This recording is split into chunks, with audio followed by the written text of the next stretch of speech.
ইসলামী দল আছে, আমি কাউকে নিয়ে সমালোচনা করতে চাইনি, আমি কাউকে নিয়ে সমালোচনা করবো না। এই জন্য আমাদের প্রতিপক্ষ আছে বলে আমরা মনে করি না। এই জন্য মনে করি না, আমরা যে দলের ছায়াতলে আছি, এই দলের প্রতিষ্ঠাতা ছিল শহীদ প্রেসিডেন্ট জিয়াউর রহমান।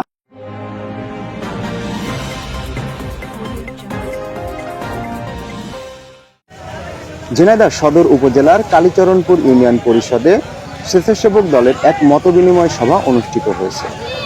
উক্ত মতবিনিময় সভায় উপস্থিত ছিলেন ঝিনাইদহ জেলা স্বেচ্ছাসেবক দলের বিভিন্ন পর্যায়ের নেতৃবৃন্দ। আসন্ন জাতীয় সংসদ নির্বাচন উপলক্ষে বিএনপির প্রচার প্রচারণার অংশ হিসেবে এই মতবিনিময় সভার আয়োজন করা হয়। পক্ষ থেকে আন্তরিক শুভেচ্ছা অভিনন্দন।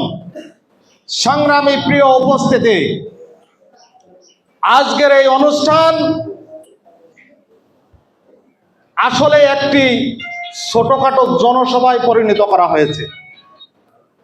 আমি ধন্যবাদ জানাই এই কালীচরণপুর ইউনিয়ন স্বেচ্ছাসেবক দল সহ অন্যান্য যারা অঙ্গ সংগঠনের নেতৃবৃন্দ। বাংলাদেশ জাতীয়তাবাদী স্বেচ্ছাসেবক দল ঝিনাইদহ জেলা সংসদের পক্ষ থেকে আপনাদেরকে আরেকবার সংগ্রামী শুভেচ্ছা ও অভিনন্দন জানাই। বাংলাদেশ জাতীয়তাবাদী স্বেচ্ছাসেবক দল, আপনারা শুনেছেন ইতিমধ্যে সারা বাংলাদেশে একটা সুশৃঙ্খল শান্তি শৃঙ্খলা বজায় রেখে এই তারুণ্য নির্ভরশীল সংগঠনে পরিণত হয়েছে। আমরা এক একজন কর্মী, এক একজন নেতা, আমরা মানুষের কাছে জনপ্রিয় হতে চাই, মানুষের কাছে গ্রহণযোগ্য হতে চাই। মানুষের কাছে যদি আমরা নিজেকে গ্রহণযোগ্য করে তুলতে না পারি, আগামী ফেব্রুয়ারি মাসে যে সংসদ নির্বাচন আসছে, সেই সংসদ নির্বাচনে ধানের শীষের প্রার্থী হবে অ্যাডভোকেট এম এ মজিদ, আমাদের অভিভাবক ঝিনাইদহ জেলা বিএনপি। আমরা যদি মানুষের কাছে গ্রহণযোগ্য না হতে পারি, আমরা যদি সালিশ বিচার নিয়ে ব্যস্ত থাকি, নিজেকে যদি অশ্লীল কর্মের মধ্যে ব্যস্ত রাখি, তাহলে কি এম এ মজিদের জন্য আমরা ভোট চাইতে গেলে আমাদের কথাই ভোট হবে? ভাইয়ারা, ভোট দেবে আমাদের কথায়? কথা বলেন, ভোট দেবে? তাহলে আমাদেরকে ভালো মানুষ হিসেবে এই কালীচরণপুর ইউনিয়নের মানুষের কাছে নিজেকে প্রতিষ্ঠিত করতে হবে। সেই প্রতিষ্ঠিত করতে হলে আমাদেরকে মানুষের কাছে ভালো মানুষ হিসেবে বিবেচিত হতে হবে। আজকের পর থেকে আমরা সবাই সংগঠনের কাজ করব, ধানের শীষের পক্ষে কাজ করব। অ্যাডভোকেট এম এ মজিদ ভাইয়ের হাতকে শক্তিশালী করার জন্য সামাজিক যে কাজগুলো আছে, ভালো কাজ আছে, সেই কাজে আমরা ব্যস্ত থাকব। সর্বোপরি যে কথাটা না বললেই নয়, এটা আপনাদের জানার দরকার, একটা ইসলামী দল আছে, আমি কাউকে নিয়ে সমালোচনা করতে চাইনি, আমি কাউকে নিয়ে সমালোচনা করবো না। এই জন্য আমাদের প্রতিপক্ষ আছে বলে আমরা মনে করি না। এই জন্য মনে করি না, আমরা যে দলের ছায়াতলে আছি, এই দলের প্রতিষ্ঠাতা ছিল শহীদ প্রেসিডেন্ট জিয়াউর রহমান। বাংলাদেশ জাতীয়তাবাদী দল মানে শান্তির পতাকা, জাতীয়তাবাদী দল মানে শান্তির মিছিল। আমরা সেই দলের ছায়াতলে আছি। আপনারা সবাই ঐক্যবদ্ধ থাকবেন এই জাতীয়তাবাদী পতাকা তলে।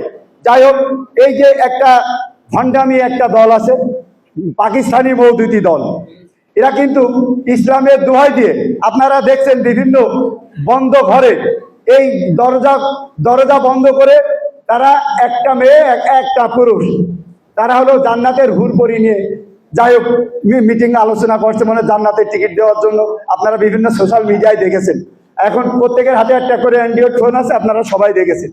এই ইসলাম কিন্তু সেই ইসলাম না। এই ইসলামের আগে পরে কোনো সংজ্ঞা নাই। আমরা ইসলামের প্রতি শ্রদ্ধাশীল। আমাদের কোরআন হাদিসে যেটা আমরা পেয়েছি, ইসলাম প্রচার করা, মানুষের দিনের কাজে উদ্বুদ্ধ করা, মানুষের ইসলামের পথে দাওয়াত দেওয়া, 5 ওয়াক্ত নামাজ কায়েম করার জন্য মানুষের দ্বারে দ্বারে যাওয়া, বাড়ি বাড়ি যাওয়া। আসেন আমরা নামাজের পথে আসি, আমরা আল্লাহর সন্তুষ্টির জন্য আমরা দিনের পথে কাজ করি। এই ইসলাম কিন্তু সেই ইসলাম না। এই ইসলামের নামের আগে জামাত ইসলাম আছে, এই ইসলামের নামের আগে শহীদুল ইসলাম আছে, রফিকুল ইসলাম আছে। এই ইসলাম কিন্তু সেই ইসলাম না ভাই। আপনারাই এই ভণ্ডদের থেকে দূরত্ব বজায় রাখবেন। এবং ষড়যন্ত্র কিন্তু বন্ধ হয়নি, ষড়যন্ত্র এখনো অব্যাহত আছে, ষড়যন্ত্র চলছে। 30 লক্ষ শহীদের রক্তের বিনিময় অর্জিত এই বাংলাদেশ, এই স্বাধীন সার্বভৌমত্ব এখনো কিন্তু আমাদের শোনা লাগছে। আমরা যদি ক্ষমতায় আসি, একটা মার্ডারের পরিবর্তে আমরা 10টা মার্ডার করে দেব। এটা কি জঙ্গিদের রাষ্ট্র? এটা কি জঙ্গিদের কালীচরণপুর? কোনো জঙ্গিদের কোনো উত্থান হতে দেওয়া যাবে না। জঙ্গিদের দিকে আমরা সজাগ দৃষ্টি রাখবো। যে কোনো ষড়যন্ত্র আসলে সবাই ঐক্যবদ্ধভাবে মোকাবেলা করার প্রস্তুতি রাখবো এবং সজাগ দৃষ্টি রাখবো। এই বলে আমি আমার সংক্ষিপ্ত বক্তব্য শেষ করছি। বাংলাদেশ জিন্দাবাদ, বাংলাদেশ জাতীয়তাবাদী স্বেচ্ছাসেবক দল জিন্দাবাদ। আপনাদের সবাইকে ধন্যবাদ। আসসালামু আলাইকুম।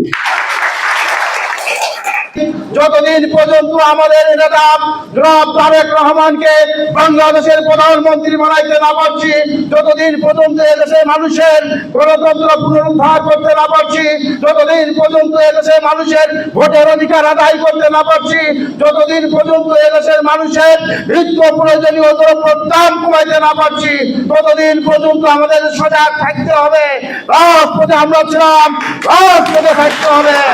ভোট পর্যন্ত আমাদের সবাইকে রাজপথে থাকার উদাত্ত আহ্বান জানিয়ে আমি আমার সংক্ষিপ্ত বক্তৃতা এখানে শেষ করছি। খুদা হাফেজ। বাংলাদেশ জিন্দাবাদ, শহীদ জিয়া অমর হক, খালেদা জিয়া জিন্দাবাদ, তারেক রহমান জিন্দাবাদ।